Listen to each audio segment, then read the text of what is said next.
as-sirat, ya, melewati jembatan penyeberangan yang menentukan antara rahmat ataukah azab, antara surga ataukah neraka. Namun demikian persoalannya riwayat ini dan riwayat-riwayat terkait, ya, nanti ada beberapa jenis lafaz-lafaz yang berbeda, ada yang thamminu, ya, atau yang azzimu, ya,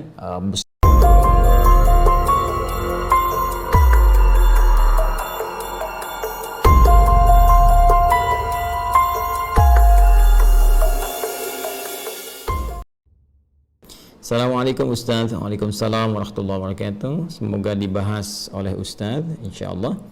Saya pernah mendengar bahwa kurban kita akan menjadi kendaraan orang yang berkurban saat di akhirat. Apakah benar Ustaz?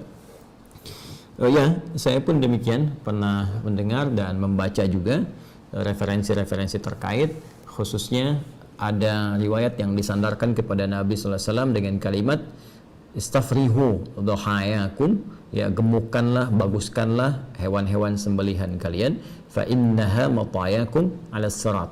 Karena sesungguhnya hewan-hewan kurban, hewan-hewan sembelihan yang dibaguskan itu nanti akan datang di hari kiamat menjadi kendaraan kalian melewati sirat, ya, melewati jembatan penyeberangan yang menentukan antara rahmat ataukah azab, antara surga ataukah neraka.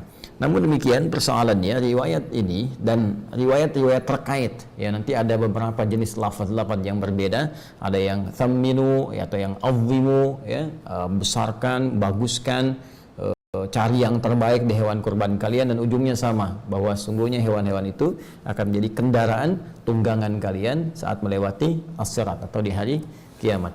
Seluruh riwayat-riwayat ini persoalannya dinilai oleh para ulama-ulama pakar di bidang ahli hadis itu sebagai riwayat-riwayat yang sangat lemah, bahkan sebagian diantaranya tidak memiliki asal, ya, sehingga disebut hadis-hadis yang bermasalah. Bahkan Ibnu Arabi Al-Maliki menyebut hampir seluruh hadis-hadis yang terkait dengan keutamaan-keutamaan penyembelihan kurban, ya, yang dimaksudkan keutamaan ini yang berlebihan, yang seperti tadi disampaikan, itu tidak ditemukan kekuatannya, ya, atau dipandang lemah, ya, dalam persoalan-persoalan terkait dengan keutamaan-keutamaan penyembelihan hewan kurban. Di sini kita bisa temukan beberapa ulama mengomentari spesifik atas riwayat yang tadi disampaikan, seperti Al-Imam Ibnu Hajar Al-Asqalani dalam Talhisul Habir juga menyebut riwayat ini sangat lemah sekali. Demikian dengan misalnya As-Sakhawi, ya, As-Sakhawi pakar di bidang penelitian hadis, beliau punya kitab namanya Maqasidul Hasanah, juga senada dengan Ibnu Hajar Al-Asqalani, menilai hadisnya sangat lemah sekali. Demikian juga Al-Munawi dalam Faidul Qadir, beliau menyebut bahwa ini pun sangat lemah sekali. Dan beberapa ulama termasuk Al-Imam As-Suyuti juga beliau menilai bahwa hadis ini sangat lemah sekali. Namun ada yang menarik, beberapa komentar para ulama, sekalipun pandangan mereka menyebut bahwa ini riwayat-riwayat ini lemah, bahkan pada sebagian riwayatnya yang lain itu tidak ada asalnya, tidak ada ketersambungan kepada Nabi SAW, sehingga disebut dengan hadis-hadis yang palsu, hadis-hadis yang cacat sanad. Namun demikian, ada komentar yang sangat juga cukup bagus dari sebagian kalangan ulama yang menyebutkan bahwa boleh jadi perkataan-perkataan ini sesungguhnya bukan ingin menunjukkan maksud dari real aslinya ini menjadi kendaraan, tapi berupa majas atau kiasan, karena ungkapan-ungkapan dalam bahasa Arab itu seringkali juga bisa bermakna kiasan. Apa maksudnya? Maksudnya adalah hewan-hewan ini, ya, jika memang kita bisa mencari yang paling bagus, mencari yang paling baik, maka dimungkinkan pahalanya semakin bagus, ya, semakin baik, semakin banyak. Dan dengan banyaknya pahala ini yang akan memudahkan kita melewati as-sirat, karena timbangannya semakin besar, timbangan semakin banyak. Ya, bukankah kurban pertama yang diterima oleh Allah Subhanahu wa taala dari anak Nabi Adam alaihissalam adalah kurban yang terbaik, ya, kurban yang paling bagus, ya kan? Seperti disebutkan, disyaratkan di Quran surah ke-5 Al-Maidah ayat 27 itu, ya, watlu alaihim naba abnai adam bil haqqi idh qarraba qurbanan fatuqbila min ahadihima, ya, wa lam yutaqabbal minal akhar. Dan bacakanlah Muhammad sallallahu alaihi wasallam, ajarkan kepada mereka kisah tentang dua anak Adam, ya, alaihissalam, dengan kisah yang sebenar-benarnya ketika mereka dimintakan oleh Allah Subhanahu wa taala untuk menunaikan ibadah kurban, ya, maka diterima yang satu, yang lainnya ditolak. Siapa yang diterima ini adalah anak Adam alaihissalam yang berkurban dengan hewan ternaknya, ya dipilih yang paling bagus, yang paling gemuk, yang paling indah tampilannya, itu yang diterima. Sementara yang satunya lagi tidak mendapatkan penerimaan karena memilih kualitas yang paling jelek dari hasil perkebunannya. Nah, ini di sini ya kemudian terlihat bagaimana kesungguhan untuk berkorban itu, sampai-sampai ketika Allah pun menurunkan surah Al-Kautsar ya kepada Nabi Muhammad SAW yang menjamin surga terbaiknya dengan segala keindahan nikmatnya, sampai-sampai Allah memerintahkan Nabi bersyukur untuk memperbanyak salat, kemudian juga berkorban ya. Dan perhatikan kalimatnya, inna a'tainakal kautsar fasalli, ya maka salatlah li rabbika, kepada Rabbmu, ya, wanhar, ya, dan berkorbanlah. Kalimatnya menggunakan nahar. Nahar itu sepakat dalam bahasa Arab digunakan untuk apa?